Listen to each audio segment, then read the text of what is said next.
11장 33절로 36절에 있는 말씀, 신약성경 255페이지입니다. 로마서 11장 33절로 36절에 있는 말씀, 우리 함께 말씀의 뜻을 생각하시며 받들어 읽겠습니다. 깊도다 하나님의 지혜와 지식의 풍성함이여, 그의 판단은 헤아리지 못할 것이며 그의 길은 찾지 못할 것이로다. 누가 주의 마음을 알았느냐? 누가 그의 모사가 되었느냐? 누가 주께 먼저 드려서 갚으심을 받겠느냐? 이는 만물이 주에게서 나오고 주로 말미암고 주에게로 돌아감이라. 그에게 영광이 세세에 있을 것이여다. 아멘. 로마서라는 성경은 성경 66권 중에서 아주 귀한 진리의 말씀이 있다, 그렇게 교훈하고, 특별히 구원에 대한 논리적으로 우리에게 자세히 설명을 하고 있습니다. 여러분, 죄에서 구원을 우리가 받았다 그랬는데, 어떻게 해서 그렇게 구원을 받게 되었습니까? 혹시 친구들과 다른 사람과 만났을 때 기독교의 구원의 진리를 좀 가르쳐 주시오, 그렇게 말을 하면 어떻게 설명을 할 수 있겠습니까? 그 내용이 로마서 1장에서 11장까지의 내용입니다. 먼저는 하나님이 나를 아셨다 그래요. 미리 아신다, 어려운 말로 예지, 그런 말을 합니다. 이미 알고 계셨다. 때가 되어 나를 부르셨다. 그 부르심은 방법은 다 다양합니다. 어머니의 믿음으로 이어받는 경우도 있고, 친구의 전도를 받는 경우도 있고, 몸이 아파서 나올 수도 있고, 어떤 현상을 보고 깨달아서 나올 수도 있고, 그건 다양합니다만은 하나님이 나를 부르셨다, 이건 공통적이에요. 주님의 부르심에 대해서 우리 마음에서 반응이 일어나는데, 그 반응이 두 가지인데, 회개와 믿음입니다. 회개하면 믿음이 선물로 주어지게 되고, 믿어지면 또 회개하는 삶을 살게 돼요. 믿음과 회개는 동시적으로 일어난다고 여겨집니다. 믿음이 일어나면 우리는 새로워지는 존재가 됩니다. 거듭난다, 두 번 태어난다, 중생이다, 그런 표현을 합니다. 거듭난 인생은 하나님의 자녀라고 하는 명칭을 받게 됩니다. 하나님의 자녀, 양자된다 그래요. 그리고 칭이 의롭다함을 받게 됩니다. 여기 믿음과 회개, 중생, 양자됨, 칭의, 요 네 가지는 거의 동시적으로 일어나기 때문에 순서가 논리적으로 조각조각 내어서 그렇지, 한꺼번에 묶어서 구원이다, 구원받았다, 그렇게 말해도 괜찮습니다. 그러면 구원받은 우리가 어떻게 사느냐? 거룩하게 되려고 노력하는 겁니다. 성화, 그렇게 말하지요. 빌립보 2장에서 두렵고 떨림으로 너의 구원을 이루라, 그 구원은 성화를 말하고 있는 겁니다. 이 땅에서 믿음으로 살려고 노력하고 수고하다가 하나님 나라 가게 된 것을 영화로운 상태, 영화, 그렇게 말합니다. 영광스러운 모습. 그래서 우리는 예수 믿었는데 때로는 낙심해요. 때로는 두려워요. 때로는 세상을 바라보다가 머뭇거리지만 마음에 계속해서 주의 부르심이 있어요. 그래도 주님을 바라보고 따라가야 되는데, 주를 섬겨야 되는데, 그러다가 강력한 성령의 부르심이 일어나면 주의 교회에 나와서 함께 예배를 드리게 되고 하나님 앞에 영광을 올리게 되는 거예요. 어떤 분은 어렸을 때부터 믿음 생활을 쭉 해왔습니다. 이것이 나의 힘이냐가 아니라 성령께서 도우셨다, 그러므로 교만하면 안 되고, 어떤 분은 중간에 탈락되었다가 회복이 되고 또 누구로부터 권유를 받고 주님 앞에 나왔을 때, 이것은 주님께서 나를 다시 불렀으니 다시 믿음 생활 잘 해야지, 이런 결심을 해야 돼요. 자, 이런 내용들을 오늘 읽었던 본문 바로 앞에 30절에서 32절에 보면 반복되는 단어가 나오는데, 자, 30절부터 보십시다. 순종하지 아니했다 하는 말이 30절부터 32절까지 몇 번 나오는지 한번 읽어보세요. 성경을 빨리 읽어보세요. 성경 봐야지요. 저 얼굴 보지 말고. 예. 순종하지 아니했다 몇 번 나옵니까? 예, 한 번은 순종하지 않으면 조금 비슷한 말입니다. 순종하지 아니했다 하는 말이 4번 나와요. 불순종이지요. 이것이 인간의 모습이에요. 불순종한 인생, 그는 죄로 말미암아 영원히 죽게 됩니다. 영원히 죽는 것을 영벌, 그렇게 말해요. 영벌. 그런데 또 긍휼이라는 단어가 몇 번 나오는지 세어보세요. 30절에서 32절까지 긍휼.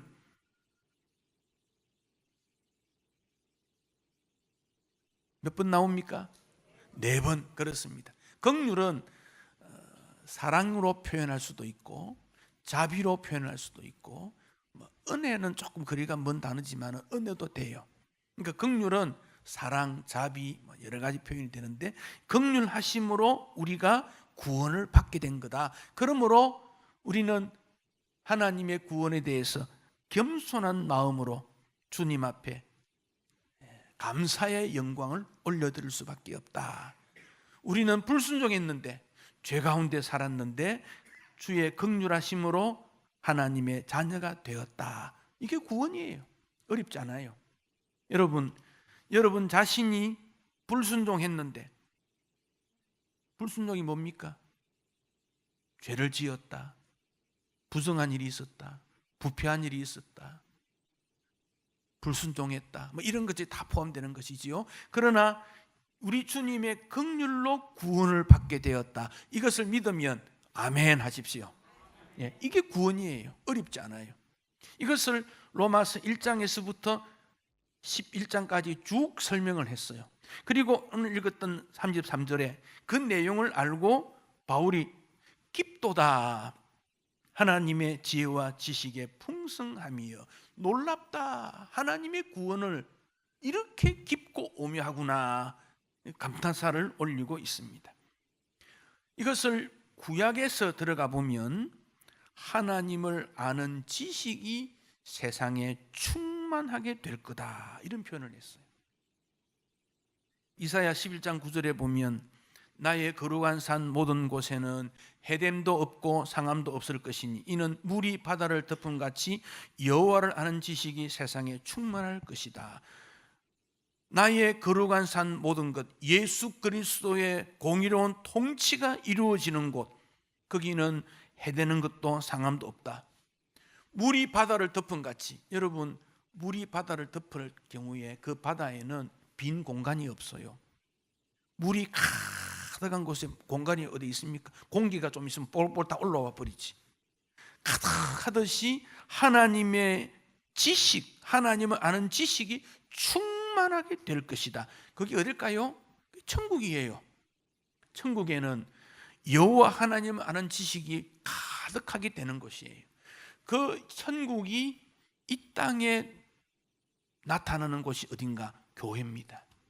그러니까 교회는 여호와를 아는 지식이 기초가 되고, 여호와 하나님을 더 알아가고 여호와 하나님을 닮아가고 그를 중심에서 살아가는 것이 교회입니다.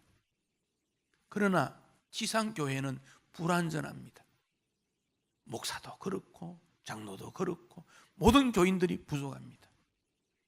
불완전합니다. 불완전하지만 그 핵심은 주님께서 이끌어 가시기 때문에 우리는 하나님의 영광을 위하여 믿음 생활을 하고 신앙 훈련을 받고 영원한 하나님 나라 완벽한 천국을 향하여 도전하게 됩니다. 이것이 신앙 생활입니다.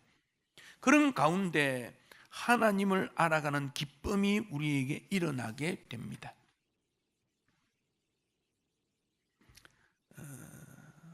영국에서 태어나서 옥스퍼드 대학 공부를 하고 박사학위를 받고 교수와 목회 활동을 했던 제임스 패커라는 분이 있는데, 이분은 20세기에 가장 영향력 있는 복음주의 지도자고 청교도 신앙의 영성 지성을 겸비한 분입니다. 이분이 책을 많이 썼는데 가장 대표적인 책 이름이 하나님을 아는 지식입니다. 하나님 아는 지식. 하나님 아는 지식이 하나님의 영광에 이르고 하나님의 경이로운 기쁨을 누릴 수 있다. 여러분, 참 기쁨을 누리지 못한다면 하나님을 알아가십시오. 하나님을 닮아가십시오. 하나님을 배우십시오.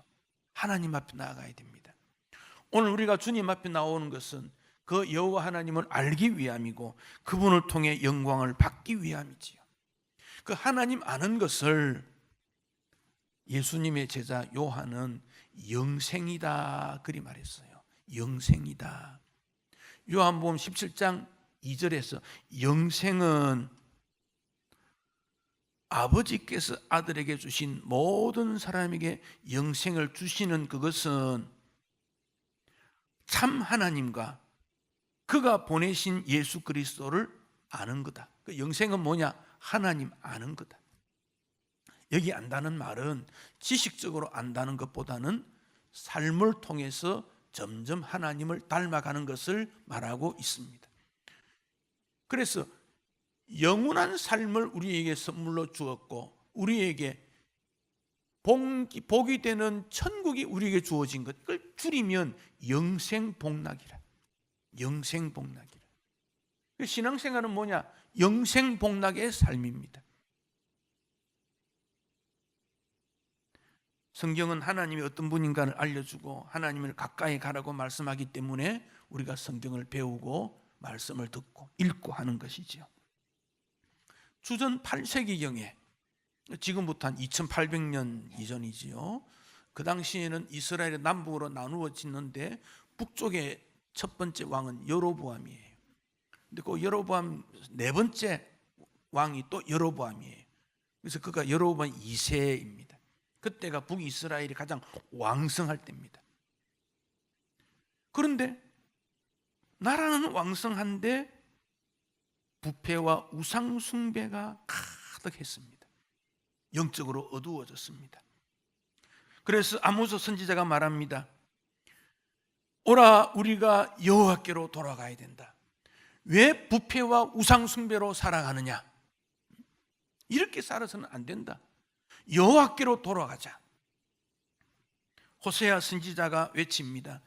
여호와께서 우리를 찢으셨으나 도로 낫게 하실 것이요 우리를 치셨으나 싸매어 주실 것이다. 이스라엘이 잘 먹고 잘 살고 이렇게 부유하게 된다 하더라도 마음이 갈개하게 찢어지고 주변 나라부터 이방 나라부터 공격을 당하고 찢어지고 부서지고 파괴가 되는 이유가 뭐냐? 우상 숭배다. 그 결과 어두워졌다. 타락이다. 하나님의 은혜를 멀리한 것이다. 하나님의 모습이 어두워지니까 하나님께서 매를 들 수밖에 없지 않느냐. 그런 가운데 영적 운동을 계속적으로 일어나는 하나님의 나라 운동이 지속적으로 일어나고 있지요. 다윗이 성전을 지으려고 했는데 피를 많이 흘렸기 때문에 허락을 하지 않았지요. 솔로몬이 성전을 짓게 되지요. 그러나 성전을 짓는 모든 준비는 다윗에게 연결이 되기 때문에 첫 번째 성전을 다윗의 성전 이런 말을 합니다. 사무엘하가 그 다윗과 하나님의 약속을 주셨는데 그 사무엘이 다윗이 이런 주님 앞에 고백할 때 주님이 이런 말씀을 하십니다. 그는 내 이름을 위하여 집을 건축할 거다. 나는 그 나라 위에 영원히 견고하게 하겠다. 나는 그 아버지가 되고 그는 내 아들이 된다. 그가 만일 죄를 범하면 사람 막대기와 인생 채찍으로 징계하겠다. 여러분, 사람이 잘못하면 부모가 자녀에게 막대기로 때립니다. 채찍질을 가합니다. 정신 차려라 그 말입니다. 아픕니다. 고통입니다. 그런데 사람 막대기 인생 채찍은 정말 괴롭습니다. 다윗은 그 아들 압살롬이 반란을 일으켰습니다. 다윗에게 압살롬은 사람 막대기요 인생 채찍이었습니다. 그의 부하 요압 아히도벨이 다윗을 배반했습니다. 시므이는 다윗에게 저주의 말을 퍼붓습니다. 얼마나 괴로운지 모릅니다. 사람 막대기 인생 채찍. 오늘도 우리는 이 땅을 살아갈 때 사람 막대기와 인생 채찍 때문에 괴로워하는 일들이 많이 있습니다. 그러나 왜 그런 일이 일어납니까? 하나님 앞으로 돌아오라고, 긍휼을 베푸시는 하나님의 말씀을 듣고 순종하라고 주님이 우리를 부르시는 겁니다. 이스라엘이 메시아를 박해하고 십자가에 내몰고 결국 예수 그리스도를 거부함으로 이스라엘은 로마로부터 멸망을 당했습니다. 그러나 멸망당한 그들이 완전히 무너지느냐? 불순종하지만 하나님의 긍휼하심으로 그들도 언젠가 구원받는 날이 오게 될 거다. 바울은 로마서에서 그렇게 기록하면서 그 사실에 대해서 이건 너무너무 깊은 진리구나. 그래서 오늘 읽은 본문의 33절에 깊도다. 무엇이 깊습니까? 하나님의 지혜와 지식의 풍성함이 깊다. 그래서 이 33절부터 36절까지를 다른 말로 송영이라는 말을 합니다. 송영. 송영이라는 말은 영어의 독스로지, 독스라는 말은 영광이라는 말이고 로지는 말씀입니다. 영광의 말씀. 우리가 예배를 드릴 때 찬양대가 제일 먼저 찬양을 하지요. 송영 그리 말합니다. 하나님 앞에 영광을 올리는 찬양, 그 말이에요. 예배를 다 마쳤을 때 축도를 하고 난 다음에 또 찬양대에서 찬양하지요. 그것도 송영 그렇게 말합니다. 하나님 앞에 영광이 되는 거다. 다른 말로 하면 영광송, 그런 말입니다. 그 영광송의 내용이 무엇입니까? 33절이에요. 성경을 다시 보십시다. 33절 같이 읽겠습니다. 깊도다 하나님의 지혜와 지식의 풍성함이여, 그의 판단은 헤아리지 못할 것이며 그의 길은 찾지 못할 것이로다. 이게 송영의 내용입니다. 그래서 찬양대에서는 송영할 때는 하나님 앞에 영광되는 찬양을 올려드려야 돼요. 마음도 그래야 돼요. 하나님 앞에 영광이 올려드리기를, 우리 모든 성도를 대표해서 하나님 앞에 영광 올리기 위해 한 주간의 삶도 구별되고 기도하는 마음으로 우리 모두의 영광을 주님 앞에 올려드려야지. 그게 영광송이에요. 부요함이라는 것은 하나님 은혜와 자비의 길이를, 풍성함을 부요하다, 그렇게 표현을 했습니다.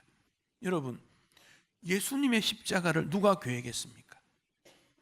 죽음에서 다시 살아나실 것을 누가 계획했습니까? 누가 이루었습니까? 이것은 하나님의 지혜의 무한하심과 광대하심이 아니면 알 수 없는 일입니다. 누가 계획했습니까? 아무도 몰랐습니다.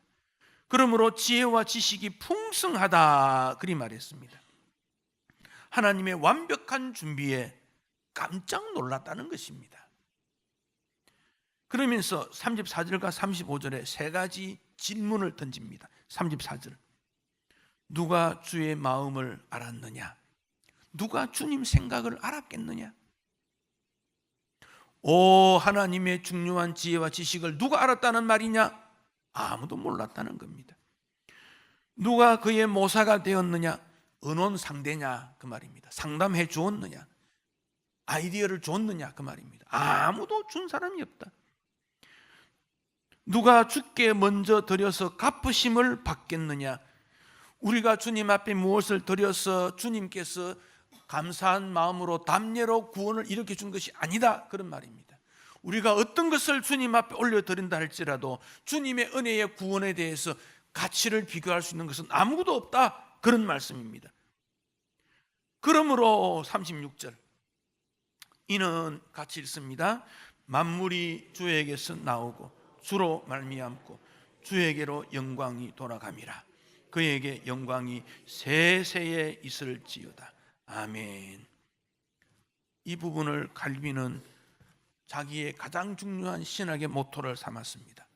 하나님 영광, 하나님 주권, 하나님 절대 사상, 이렇게 고백하고 있습니다. 천지 창조의 목적이 무엇입니까? 하나님의 영광입니다. 여러분, 건강이 좋지 않아서 약을 사러 갔습니다. 약을 사러 가는 궁극적 목적은 무엇입니까? 건강입니다. 약이 목적이 아닙니다. 우리가 왜 예수 믿습니까? 즐거움을 가지기 위할 수도 있고, 적절한 마음의 위로도 됐고, 좋은 사람 만나는 것도 있고, 할 만한 섬기는 일이니까 뭐 여러 가지 목적이 있겠지만 궁극적 목적은 하나님의 영광, 즉 구원을 통한 하나님의 영광입니다. 이 영광이란 의미는 무겁다, 풍부하다, 위대하다 이런 뜻입니다. 반대말은 가치가 없다, 가볍다, 쓸모없다 그런 뜻입니다. 다니엘 5장에 보면 벨사살이라는 왕이 나옵니다. 벨사살이라는 왕은 벨이라고 하는 바벨론의 신이 그를 보호한다 그런 뜻이에요. 신이 나를 보호한다 그런 뜻이니까 굉장한 사람이지요. 그런데 그가 36살 때 나라가 점점 부강해지니까 귀한 사람들을 1,000명을 모아놓고 잔치를 벌였습니다. 춤을 추고 노래를 부르고 점점점 고조되니까 예루살렘에서 빼앗아온 그릇들, 하나님 앞에 영광을 올리며 제사를 드리는 그릇들, 그거 가지고 오라 그럽니다.